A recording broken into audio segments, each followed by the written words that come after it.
Thank you, ladies and gentlemen, Loyalists of North Belfast and Fatherfield. I'd like to thank the people who come up this afternoon again. The two barns got soaked this morning, but I can tell you they're now in another part of Belfast where the people of the upper falls are under pressure, and they are attending a bomb parade there in Suffolk. We wish them well, and I now call upon my Deputy County Grand Master to come forward and deliver his speech. May I, on behalf of the Dignity Lodges and Bands, welcome you all to this, our 331st day of peaceful protest. We meet today as a frustrated people, we meet as an angry people, we meet as a disappointed people, but more importantly, we meet as an undefeated people. We meet as a united people, we meet as a determined people, determined to challenge the intolerance of Republicans, determined to overturn the injustices of the Parades Commission, determined for our brethren and bands to return home to Linganeel. How do we do that? The same way we have sustained 331 days of peaceful protest with your support. Each and every one here today, and many others, have been the foundation, the backbone, and the driving force of the campaign to let them home. You've devoted many hours and much energy to this cause, a commitment for which the Dignity Lodges and Bands are most thankful. Our campaign and our cause is a just one.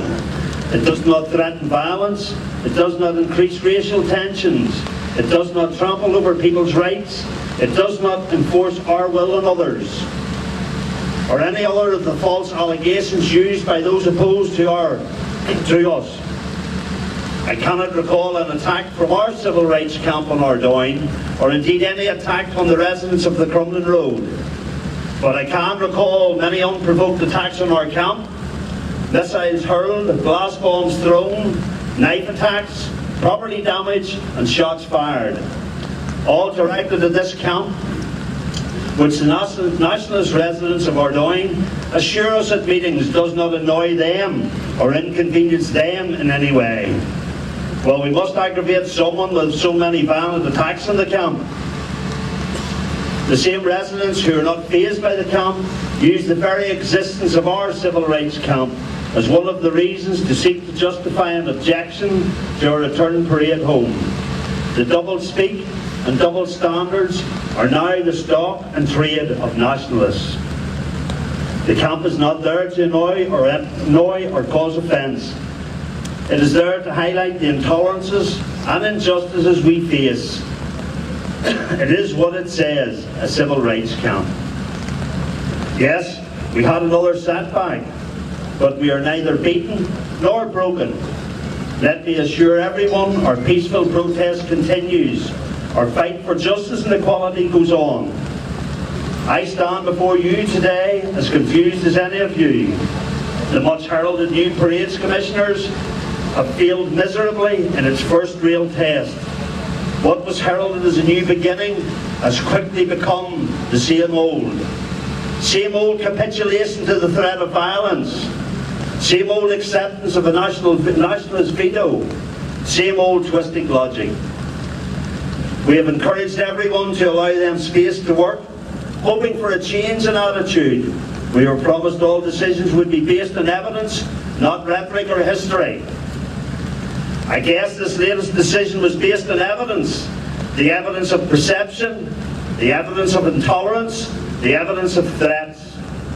Perhaps they were influenced by the words of that highly respected and eminent statesman from the city of Londonderry, that to allow the parade would be catastrophic.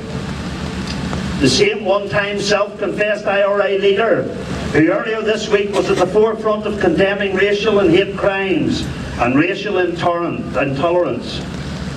We join him in that condemnation.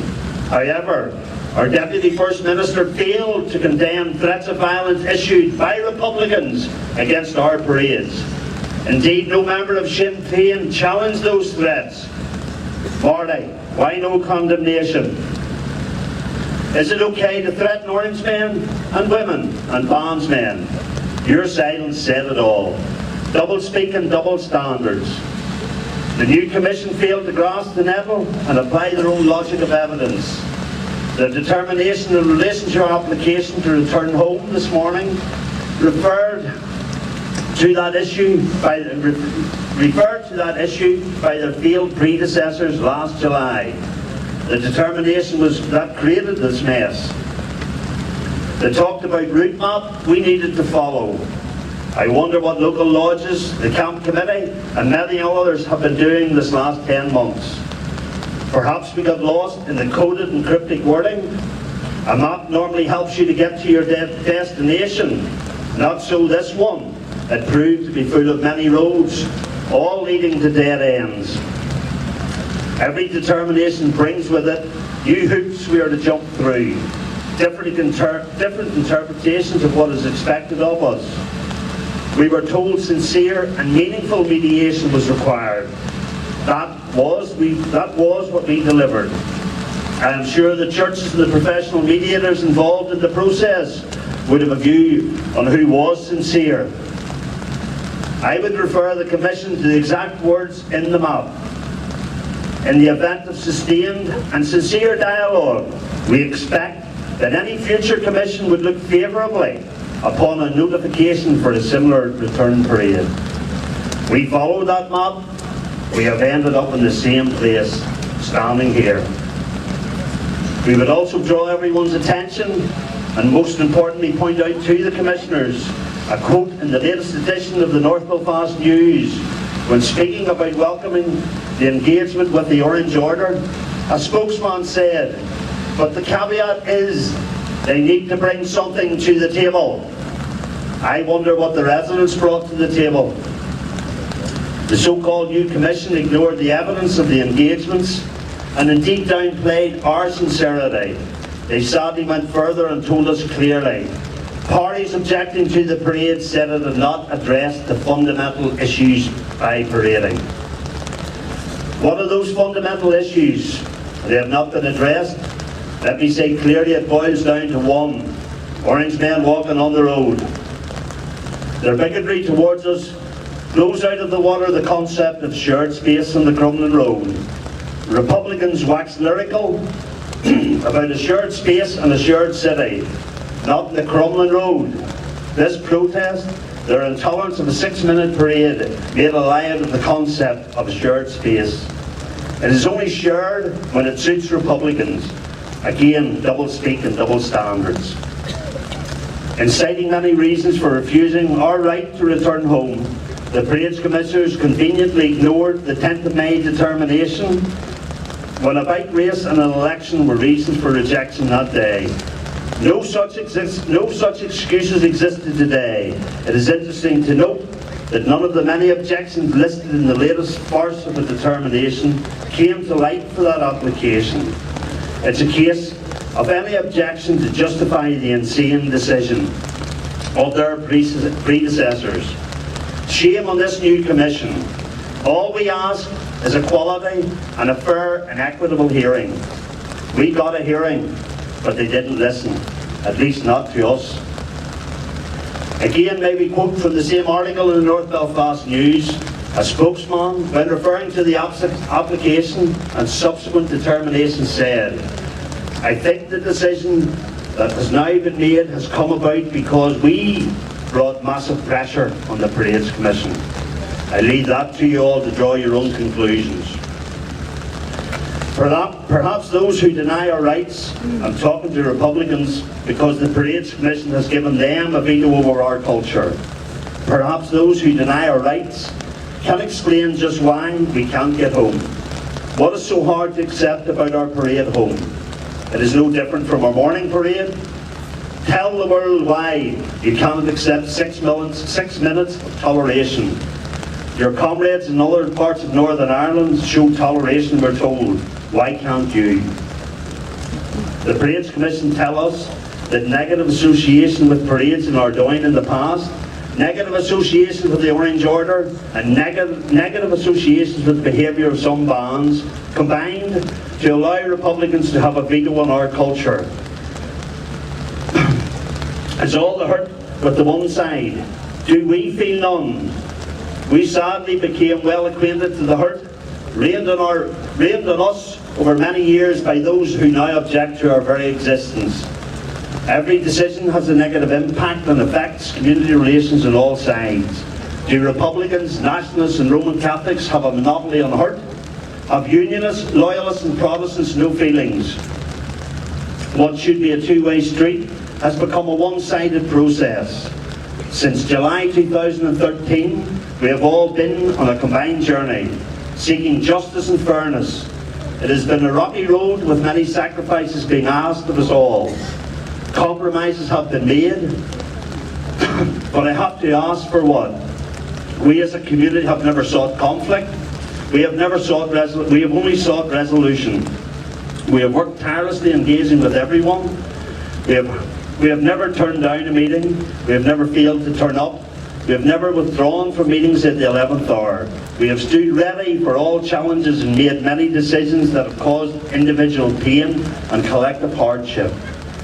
But we all came together as a community to unite and fight the injustices visited upon us. I just wish those opposed to us had shared that same commitment and sincerity.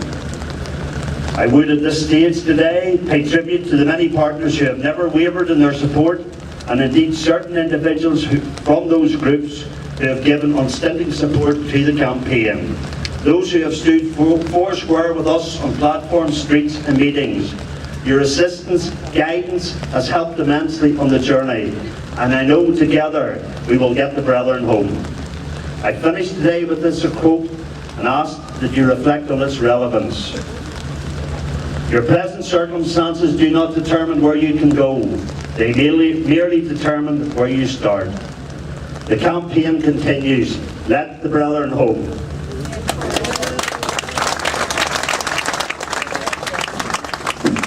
Thank you very much, Spencer. Thank you very much for your support.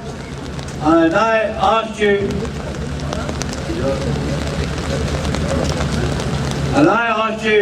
to sing the national anthem of the United Kingdom. God save our gracious Queen.